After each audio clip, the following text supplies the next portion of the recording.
C'est le bleu qui ressort et le bleu de la France qui ressort, c'est-à-dire le bleu absolu, quoi, le bleu du jour et de la nuit.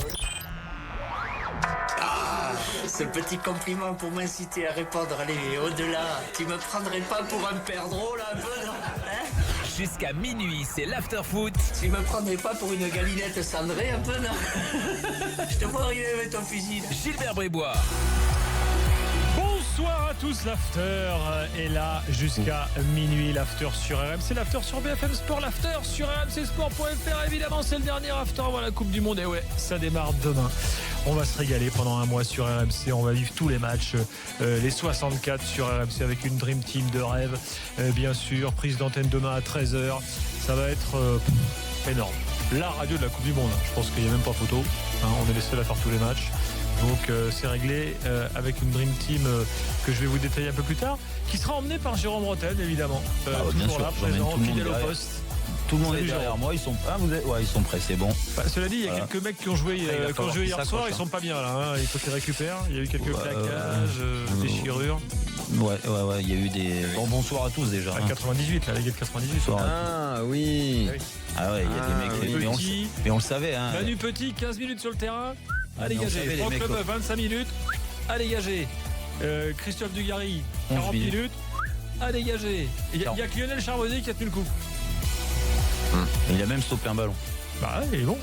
Et moi, hier ça faisait après-midi. longtemps que j'avais pas vu stopper un ballon, c'est pour ça que j'étais surpris. Moi, Daniel Riolo est là. Daniel, bonsoir. Salut les amis. Moi, hier après-midi, tournoi de tennis, 1-7, claquage à la cuisse. Ah. Alors que j'étais en pleine forme. Mais écoute, en pleine forme. on est peut-être tous dans le dur. Alors en fait, on prépare tellement la Coupe du Monde que j'ai fait la même moi aussi lundi soir. Donc, messieurs.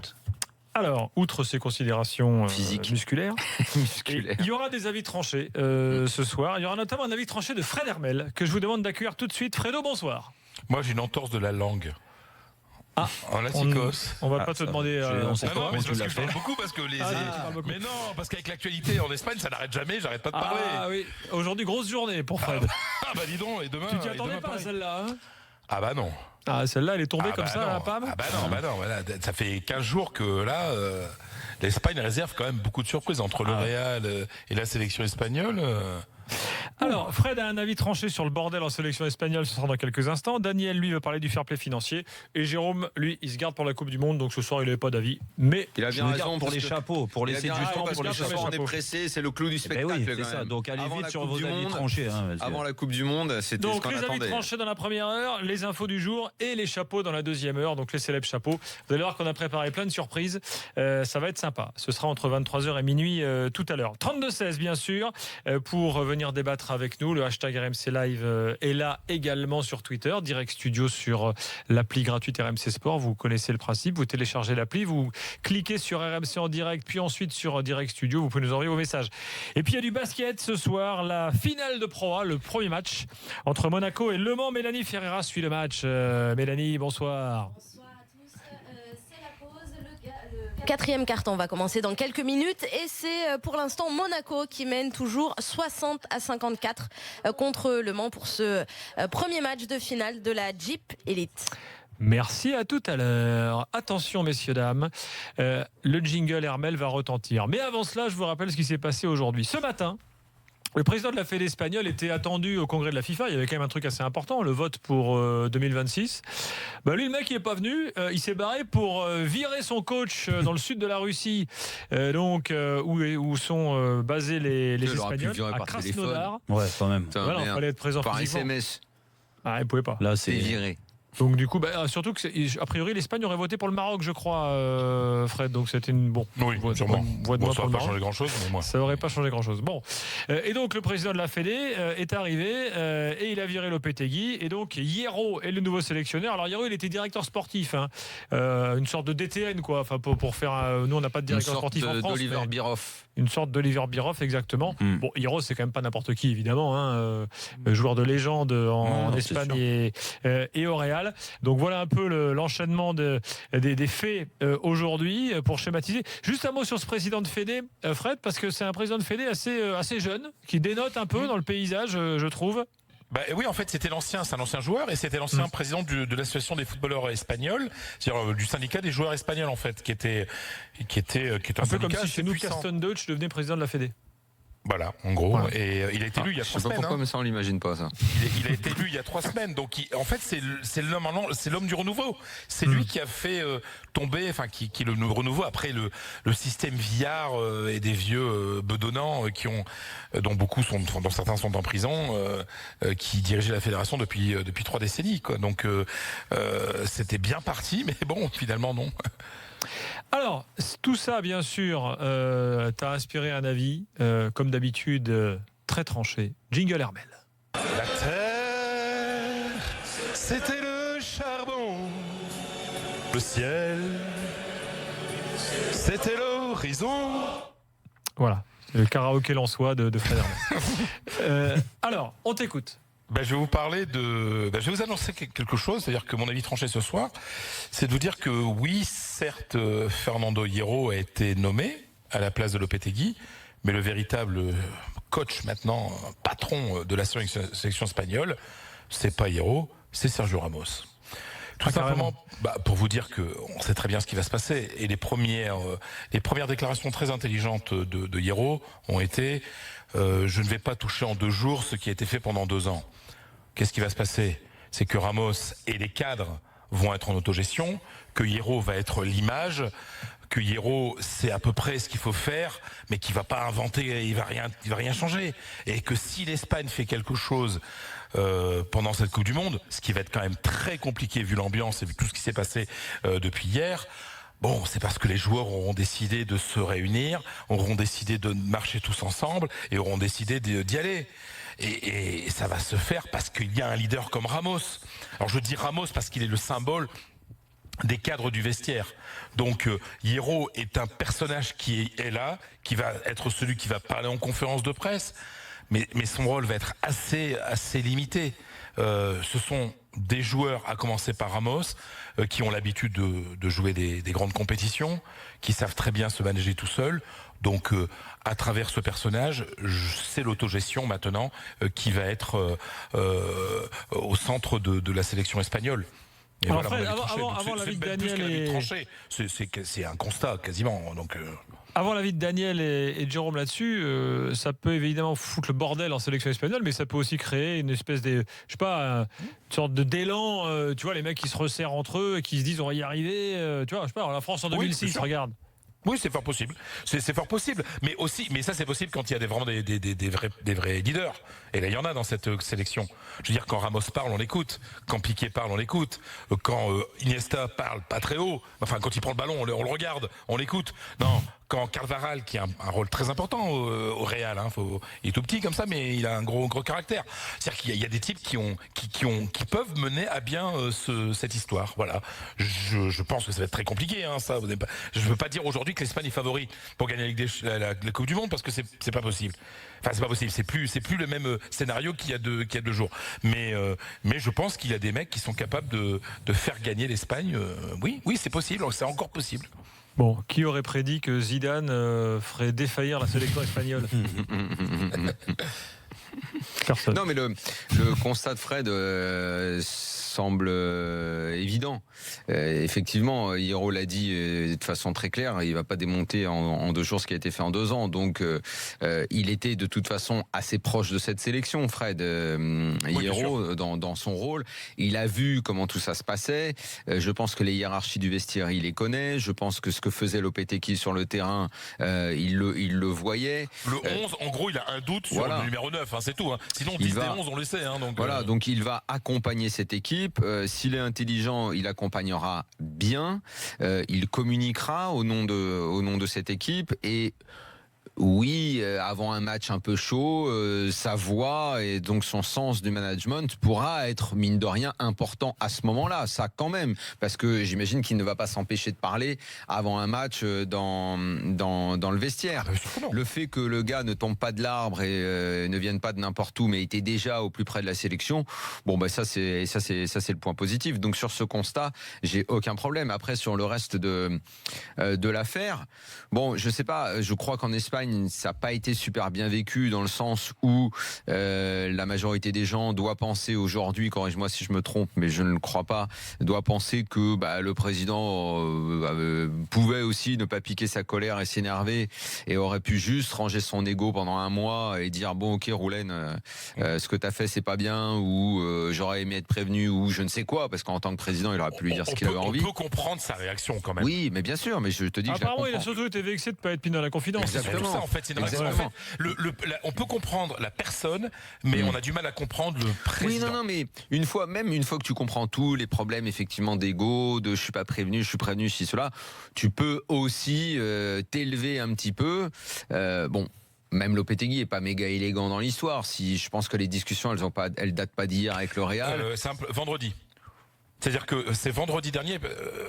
Vendredi dernier, je veux dire, à partir du moment où, dans un cas semblable, si c'est vendredi à 14h, vendredi à 14h30, tu le dis à ton président de Fédé, ça me paraît logique. Donc on peut même dire que le président du Real peut appeler le président de la Fédé. Exactement. Surtout qu'aujourd'hui, simplement pour donner le contexte, c'est que c'est la nouvelle génération. Avant, c'était la guerre, ça aurait été impossible qu'ils discutent. Ouais. Mais là, c'est un nouveau que le Real a félicité. Tu peux faire ça aussi. Ça manque de classe un peu partout. Maintenant, une fois. Si le président de la Fédé il constate que ça a manqué de classe un peu partout, tu peux aussi, je le conçois, c'est une forme d'élégance, dire moi, ok, vous avez tous manqué de classe, mais moi je vais montrer que je suis plus intelligent que vous.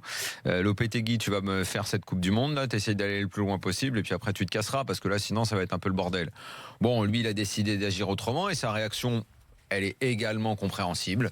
La colère, le mec, vous m'avez pas prévenu, maintenant tu dégages et je mets quelqu'un d'autre à ta place. Toutes les situations et les réactions se comprennent dans cette histoire-là, et quant à savoir si ce bordel peut avoir de l'influence négative ou positive, franchement j'en sais rien. L'Italie 82 et 2006... c'est deux exemples qui montrent que malgré une adversité un peu bizarre, tu peux faire des choses importantes. En France, on est un peu plus dans une culture de la chouine, donc on te ressort sans arrêt l'excuse de 2004. Santini, il avait dit avant qu'il partirait à Tottenham. Ça, c'est un vrai problème. Parce qu'évidemment, pour porter le maillot bleu et pour jouer en équipe de France, il fallait savoir 2006, que le mec continuait. Où les mecs te disent tous, en gros, au bout d'un moment, on faisait son sélectionneur. Après le premier tour, on a pris les choses en main. Donc moi, je comprends pas trop. À partir du moment où tu es en équipe nationale, qu'il y a un truc ou quoi, ou à droite à gauche qui te casse les pieds ou les burnes, tu t'en fous, tu joues, t'es en équipe nationale, c'est une Coupe du Monde quoi. Qu'est-ce qu'on en a à cirer de savoir que le sélectionneur va rester ou pas rester? C'est la dernière Coupe du Monde. Mais oui, non, mais qu'est-ce que ça peut faire de savoir que tu joues pour un tel tu joues pour le maillot, tu joues une Coupe du Monde, c'est unique dans une vie. Non, mais c'est sur la vie de Fred. Déjà, c'est quand même incroyable de virer son sélectionneur comme ça à 4 jours, à 2 jours de la Coupe du Monde. Toi, tu penses que le président de la Fédé aurait pu dire écoute, tu finis la Coupe du Monde et au revoir de toute façon, mais ce que tu m'as fait à l'envers, j'apprécie pas, mais là maintenant, je vais pas quand même, tu vois, il aurait. Qu'est-ce que t'aurais fait toi en tant que manager? Franchement, je sais pas. Non, mais après, moi. Non, mais essayons d'y répondre. Moi, je pense que j'aurais consulté autour de moi. J'aurais effectivement demandé à des mecs genre Ramos. Ramos, ce matin. Mais les joueurs voulaient que le mec reste. Ils voulaient absolument qu'il reste. Ils voulaient que Dybala reste. Donc moi, j'aurais dit écoute. Dybala. Lopetegui. Je l'ai appelé comment? Dybala. Parce qu'en fait, j'ai ma liste des chapeaux. Non, parce que j'ai la liste sous les yeux. Mais c'est hallucinant parce que j'ai la liste, c'est le nom que j'ai sous les yeux dans mes chapeaux. Bon, je suis désolé. Bon, bref, moi j'aurais consulté les joueurs. Comme tu dis, les joueurs ils voulaient tout ce qui reste. Je lui dis ok, je vais prendre sur moi. Je vais vous montrer que moi je suis classe. Alors, mais je tiens à vous le dire, vous vous êtes comportés comme des petites garces vous tous. J'aurais dit ça, mais je l'aurais gardé. Et j'aurais surtout montré du doigt le Real en disant vous, Monsieur Florentino Pérez, vous avez souillé le maillot de la sélection nationale. Vous n'êtes pas classe. Et c'est pas beau. Voilà. Non, mais j'aurais pas viré Lopetegui comme ça. Toi, t'aurais fait quoi en tant que manager? Moi, je l'aurais viré. Mais je l'aurais viré parce que en effet ça manque de classe, et je pense que Fred le disait, mais quand un mec manque de classe, ça t'empêche pas d'être classe toi-même. Non, mais c'est pas une question d'être classe, Daniel, c'est que pour gagner une grande compétition, il faut que tout le monde arrive à tirer dans le même sens. Il y a les joueurs qui c'est le plus important parce que c'est eux qui sont sur le terrain. Après t'as le staff, et après t'as aussi les gens au-dessus, et je crois que si tu sens en tant que joueur que il y a une mauvaise ambiance entre le président, l'entraîneur, le staff, le ceci, parce qu'il est rancunier, parce qu'il s'est passé ça, ceci, cela, c'est jamais bon signe dans tous les cas. Sauf si en effet, les résultats masquent tout ça et que tu arrives à enchaîner les victoires et que dans ces cas-là, ça appartient aux joueurs. Et c'est pour ça que des fois, l'autogestion des joueurs, ça marche. Mais des fois, ça ne marche pas. Et le plus souvent, ça ne marche pas. Pourquoi ? Parce que tu as besoin aussi de repères. Tu as besoin, tu le disais.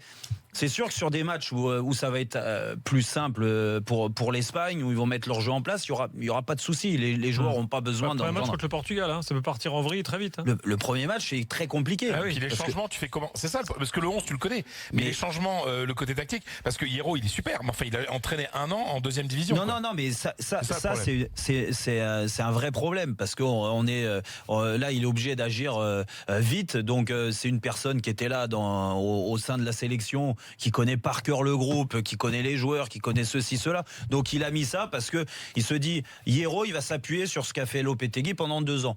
Ah très bien, ça a super bien fonctionné. Invaincu d'ailleurs Lopetegui en passant. C'est pour ça. Donc il y a juste aujourd'hui, et Fred le disait, parce que moi j'ai regardé les derniers matchs de préparation, on va pas remonter plus loin, mais les derniers matchs de préparation, même si attention, il faut toujours se méfier de l'état de forme des mecs, parce que physiquement ils ont beaucoup bossé, pareil comme l'équipe de France ou les autres nations, donc ça va monter en puissance sans aucun doute. Mais l'instinct de tueur, pour l'instant ils l'ont un petit peu perdu, ils l'ont pas. Donc ça il faut corriger ce poste-là devant. Donc ça sera à Hierro de prendre ses responsabilités et de dire c'est Diego Costa, c'est Aspas, c'est un autre qui va jouer là devant pour nous faire gagner les matchs. Mais sinon à côté de ça, quand t'es joueur, et là je rejoins Daniel, moi j'ai connu, j'y étais en 2004 quand Santini il te l'annonce que il avait fait les choses mieux que ça, Santini, parce qu'il l'avait annoncé bien avant. De toute façon, au bout d'un moment, ça peut pas être une excuse sur le fait de pas avoir de bons résultats. Je suis content que tu sois d'accord avec moi. Je pensais que tu n'avais pas le lettre là-dessus. Ah ben non, mais pourquoi Jérôme, ce soir, je t'aime. Non, mais franchement, le sélectionneur, il annonce son départ avant. Ou écoute, il reste. Lui, il a qu'une envie, c'est de gagner la compétition dans tous les cas. Moi, Jacques Santini, avec ses limites, parce qu'il avait des limites, ça n'a pas été le meilleur sélectionneur de l'époque. Mais ce que je veux dire, c'est qu'il a tout mis en œuvre. Il a mis en place. Il a donné de sa personne pour que l'équipe de France aille au bout de cette compétition. Après, ça appartient aux joueurs. Et là, juste pour faire le rapprochement avec l'Espagne, si les joueurs leaders dont Fred parlait, si les joueurs leaders arrivent à avoir cette culture de la règle qu'ils ont toujours eu pendant la carrière, qu'ils ont un petit peu perdu sur les dernières années en sélection, je parle. S'ils arrivent à se remettre dans le mode on veut tout gagner, on veut tout écraser et on est à notre meilleur niveau, je vois pas de problème dans la sélection espagnole parce que des joueurs leaders, il y en a.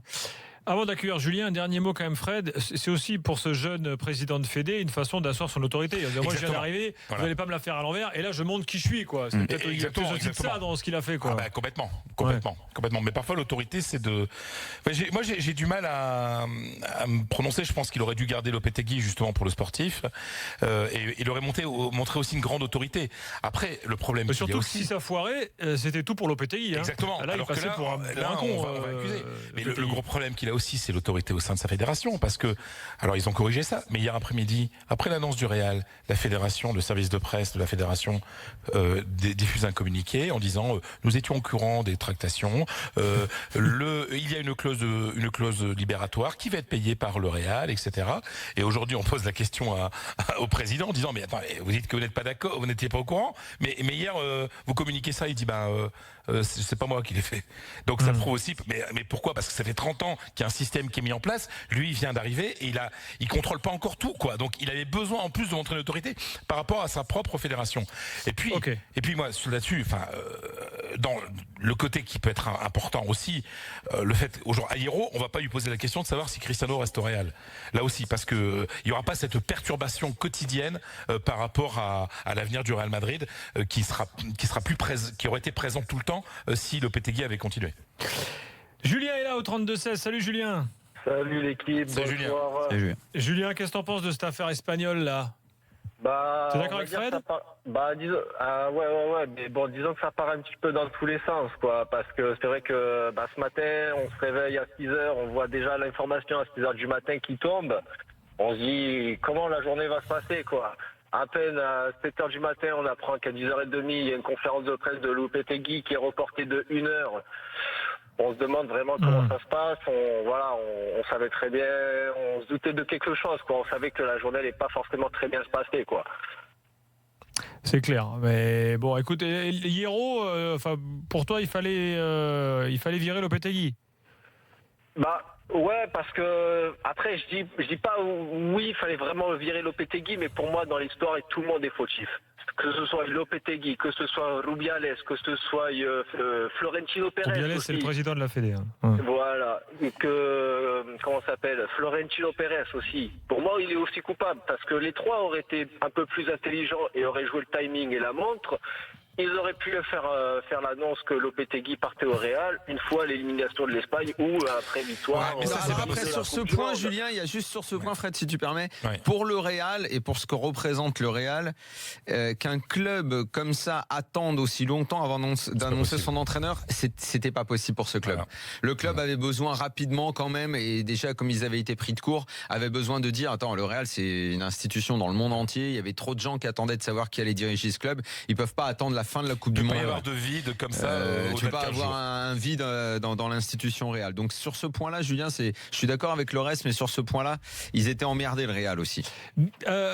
Fred, une toute dernière question. Est-ce qu'en Espagne, on allume le Real sur le thème ils foutent le bordel, c'est eux le responsable? Bien sûr. Oui, la presse catalane. C'est simple. En gros, il y a 60% des gens qui aiment le Real. En Espagne, il y a 40% des gens qui détestent le Real. Donc les 40% des gens qui détestent le Real s'en prennent au Real, bien sûr. Ça fait partie du jeu. Hein, ça. Fredo, on se retrouve tout à l'heure pour les chapeaux. Oui, Los sombreros, exactement. À tout à l'heure les amis. Ciao. À tout à l'heure. Un petit tour au basket, le score entre Monaco et Le Mans, Mélanie. Il reste un peu plus de 3 minutes dans ce quatrième quart-temps. Monaco mène 74 à 70. Voilà, il reste donc un petit peu plus de 3 minutes. Ok, à tout de suite, c'est le premier match de la finale, bien sûr, du championnat de France. Dans quelques instants, le fair play financier au programme de l'After. Ensuite, les infos du jour et les chapeaux. À tout de suite.